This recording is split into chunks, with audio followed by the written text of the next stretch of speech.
In the summer of 1148, a letter arrived at a monastery in eastern France.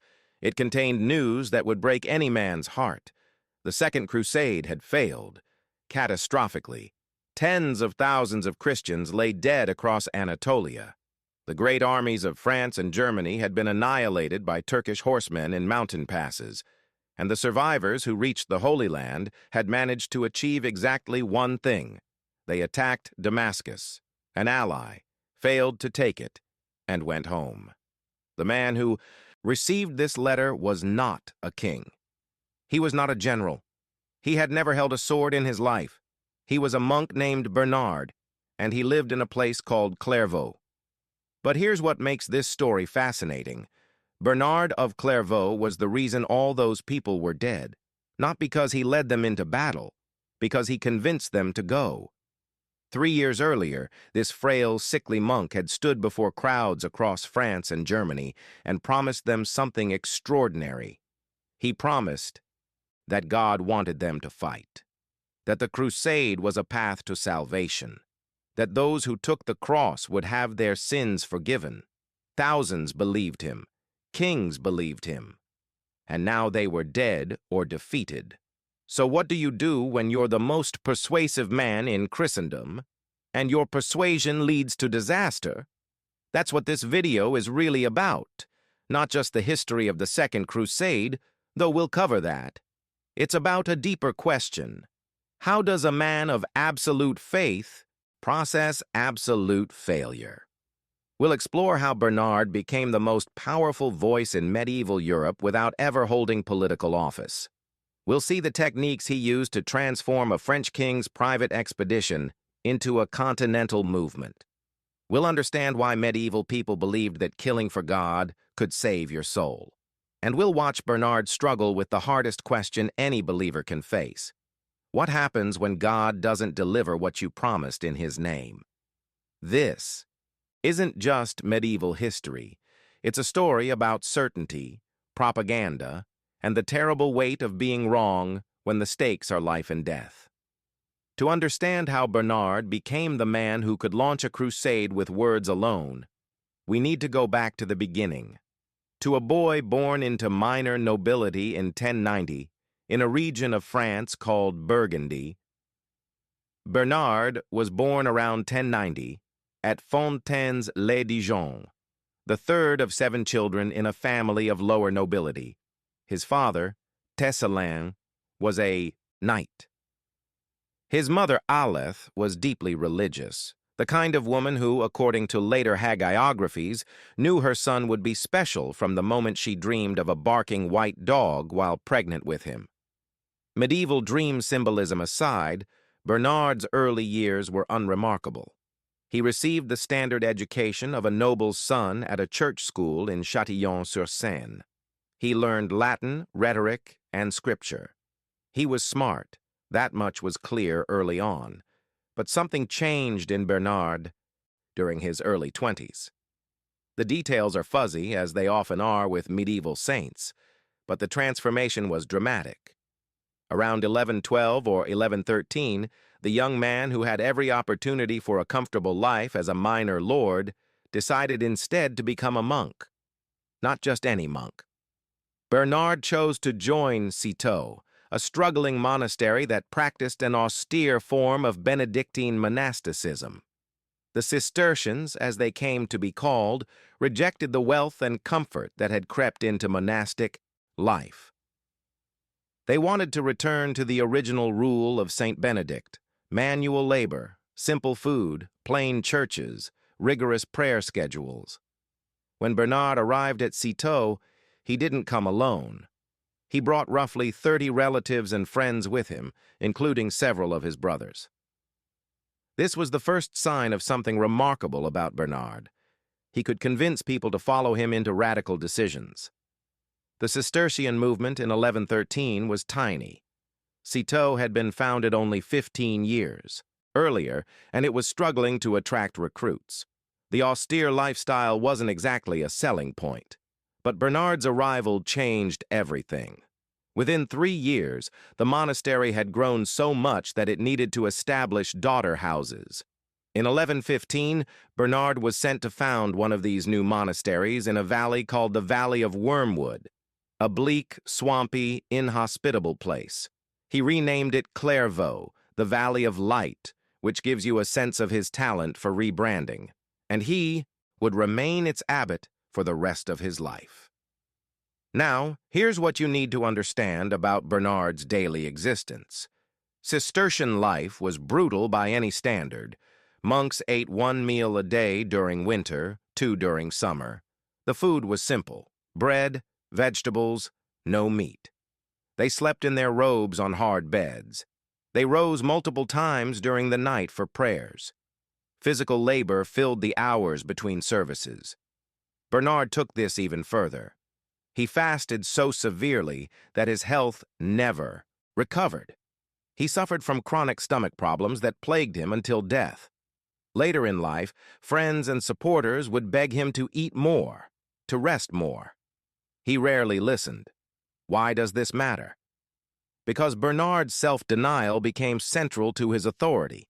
In a world where the church was often criticized for corruption and wealth, here was a man who clearly practiced what he preached.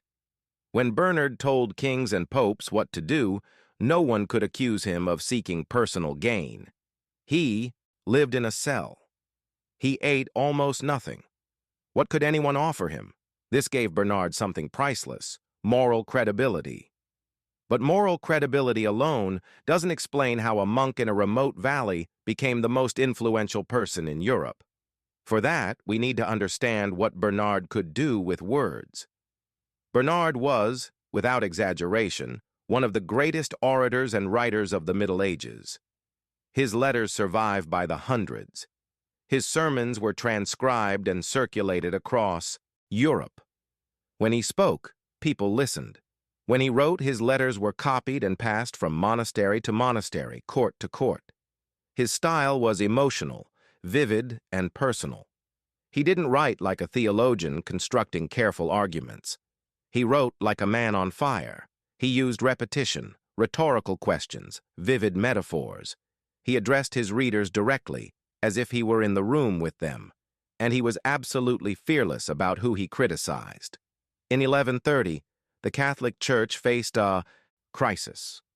2 men claimed to be the legitimate pope, Innocent II and Anacletus II. Europe split along political lines. Kings and bishops took sides. The schism threatened to tear the church apart. Bernard threw himself into the fight. He championed Innocent II and traveled across Europe to build support for him. He debated, he preached, he wrote letters to anyone who mattered. His intervention was crucial in establishing Innocent as the recognized pope. This was Bernard's first real taste of continental influence, and it established a pattern. He was not a man who stayed in his monastery. When he saw a crisis, he felt compelled to act. Over the next decade, Bernard's reputation grew. He mediated disputes between bishops. He advised kings. He attacked theologians whose ideas he found dangerous, most famously Peter Abelard, the brilliant philosopher who taught that faith should be questioned through reason. Bernard found Abelard's methods threatening and orchestrated his condemnation at the Council of Sens in 1140. By the mid-1140s, Bernard of Clairvaux was arguably the most trusted moral authority in Western Christendom. Popes consulted him. Kings deferred to him. His word carried weight that no office could confer. And then, in December 1145, news arrived from the East that would change everything. If you're finding this story interesting so far, consider dropping a like. It helps the algorithm show this to more people who might enjoy it. Now, let's continue. The news that arrived was this. The city of Edessa had fallen. To most people today, Edessa means nothing. But in 1145, it was one of the 4 Crusader states, Christian territories carved out of the Middle East during the First Crusade 50 years earlier. Its fall sent shockwaves through Europe. Edessa was the first major Crusader territory to be lost. It fell to a Turkish warlord named Zengi on Christmas Eve, 1144.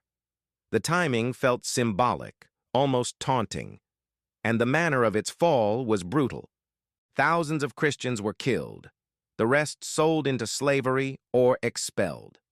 Pope Eugenius III responded by issuing a papal bull called Quantum Predecessores on December 1, 1145. It called for a new crusade to recover Edessa and defend the Holy Land. The bull offered the same spiritual rewards that Pope Urban II had promised for the First Crusade: complete forgiveness of sins for anyone who took the cross. But here's the thing: almost nobody noticed. Eugenius III was a weak pope. He had been driven out of Rome by a communal uprising and was operating from exile. The political situation in Europe was complicated.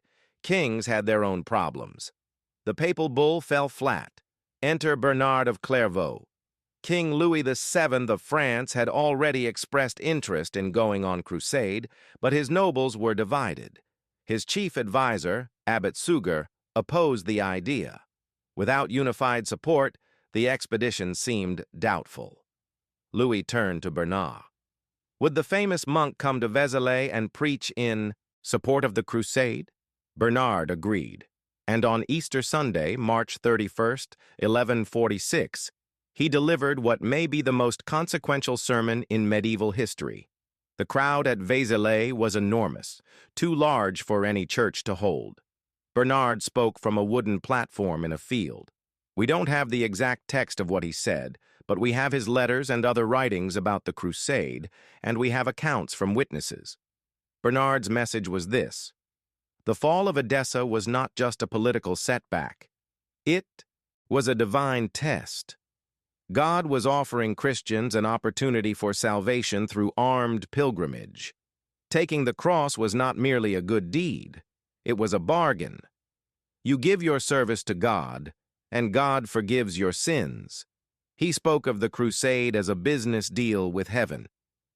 In a letter written around this time, Bernard put it bluntly: take up the sign of the cross, and you will gain pardon for every sin you confess with a contrite heart. This is the year of Jubilee, the acceptable time, the day of abundant salvation. The response was frantic. Witnesses describe people pushing forward to receive cloth crosses, the symbol of the Crusader vow. Bernard ran out of pre-made crosses and had to tear his own robes into strips to make more. The enthusiasm was so overwhelming that the wooden platform nearly collapsed from people pressing against it. King Louis took the cross publicly. Queen Eleanor took it too. Nobles followed. Within hours, what had been a struggling proposal became a mass movement. But Bernard wasn't finished. Over the following months, Bernard traveled across France, preaching the crusade. His itinerary was exhausting. City after city, sermon after sermon. He wrote letters to bishops instructing them to spread the message. He wrote directly to populations in regions he couldn't visit personally. His rhetoric evolved as he went. He developed what modern scholars might call a complete propaganda campaign, though Bernard would never have used that word. He addressed different audiences differently. To knights, he spoke of martial glory sanctified by God. To the poor, he spoke of escape from debt and the promise of eternal reward. To those who had committed sins, he spoke of a fresh start. One of Bernard's most significant innovations was extending the Crusade's spiritual benefits to families. He promised that women who allowed their husbands to go and who supported the Crusade through prayer and fasting would share in the spiritual rewards. This was new. It meant the Crusade became a collective enterprise of Christendom, not just an adventure for fighting men. By autumn 1146, Bernard had ignited something unprecedented. The French were committed, but Bernard wanted more. In December 1146, he traveled to Germany to meet King Conrad III. Conrad was not initially interested. He had problems at home, rival claimants, rebellious nobles, and no desire to leave his kingdom for years on a risky expedition. He politely declined Bernard's first approach. Bernard tried again. On Christmas Day, in the cathedral at Speyer, he preached to Conrad directly. According to chroniclers, Bernard employed a dramatic rhetorical technique. He described the day of judgment, when Christ would ask each soul what it had done for him. Then Bernard turned to Conrad and, speaking as if channeling Christ himself, asked, "Man, what should I have done for you that I have not done?" Conrad burst into tears. He took the cross on the spot. Modern readers might find this scene theatrical, even manipulative. Medieval listeners experienced it as prophetic. Bernard was seen not as a clever orator, but as a vessel for divine communication. When Bernard spoke, many believed God spoke through him. By early 1147, the Second Crusade was no longer a French project, it was a German project too. And Bernard wasn't finished. He also authorized a crusade against the pagan slaves on Germany's northeastern border, the so-called Wendish Crusade, and supported campaigns against Muslims in Spain and Portugal. In the space of roughly 1 year, Bernard had transformed a forgotten papal bull into a continental holy war on multiple fronts. This was the height of his influence, and it would also be the beginning of his downfall. To understand what went wrong, we need to follow the Crusaders east. Conrad's German army departed in May 1147. Louis's French army followed in June. The plan was to march overland through Byzantine territory, cross into Anatolia, and reach the Holy Land by land, as the first Crusaders had done 50 years earlier. Almost immediately, things started to go badly. The Germans arrived at Constantinople and found the Byzantine Emperor Manuel I suspicious and unhelpful. The Byzantines had recently signed a truce with the Seljuk Turks, which the Germans interpreted as betrayal. Relations soured. Manuel wanted the Germans out of his territory as quickly as possible. Conrad pushed into Anatolia without adequate supplies or guides. In late October 1147, his army was ambushed by Turkish cavalry near Dorylaeum, in roughly the same location where the First Crusade had won a famous victory. This time, the result was catastrophe. The Germans were surrounded, showered with arrows, and slaughtered. Estimates suggest that 90% of Conrad's army was killed or scattered. Conrad himself was wounded. The survivors staggered back to the Byzantine coast, where they eventually joined the French. Louis's army fared somewhat better, initially, but faced similar problems: Byzantine distrust, Turkish harassment, terrible logistics. The French lost a major engagement at Mount Cadmus in January 1148, where Turkish forces attacked the column while it was stretched thin through a mountain pass. Louis himself nearly died, saved only by grabbing a tree root and fighting off attackers until his guards reached him. The remnants of both armies eventually reached the Crusader states by sea and land in early 1148.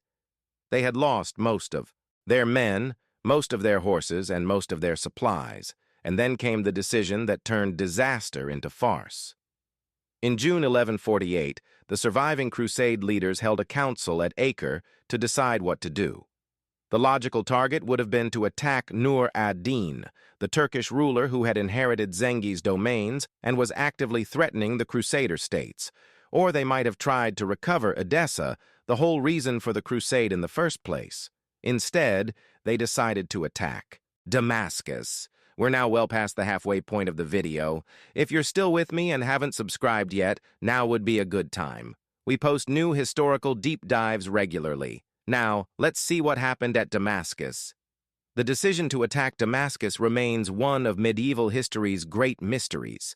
Damascus was ruled by the Burids, a Turkish dynasty that had actually been allied with the Kingdom of Jerusalem against the greater threat of Zengi.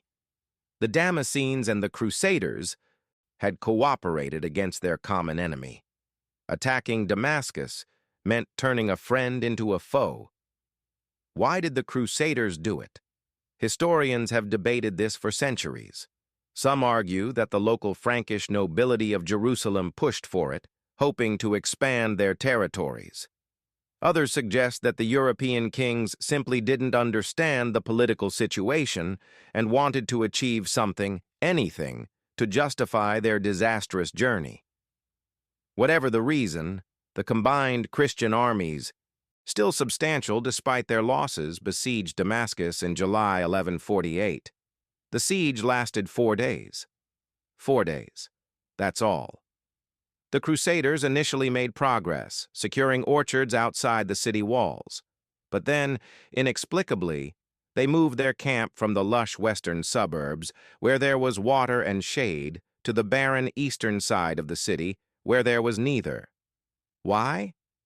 Again, historians are unsure. Some sources suggest that the local Frankish lords wanted to position themselves to control the city if it fell. Others hint at sabotage or miscommunication. The Crusaders themselves later blamed each other. Meanwhile, word reached Damascus that Muslim reinforcements were approaching. The Crusaders, exhausted, demoralized, and baking in the summer heat, made the decision to withdraw. They hadn't breached the walls. They hadn't even come close. The Second Crusade was over.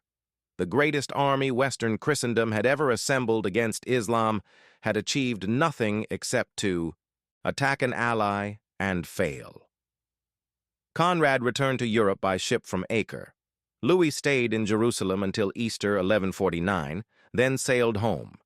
Both kings arrived humiliated, their treasuries empty, their armies destroyed.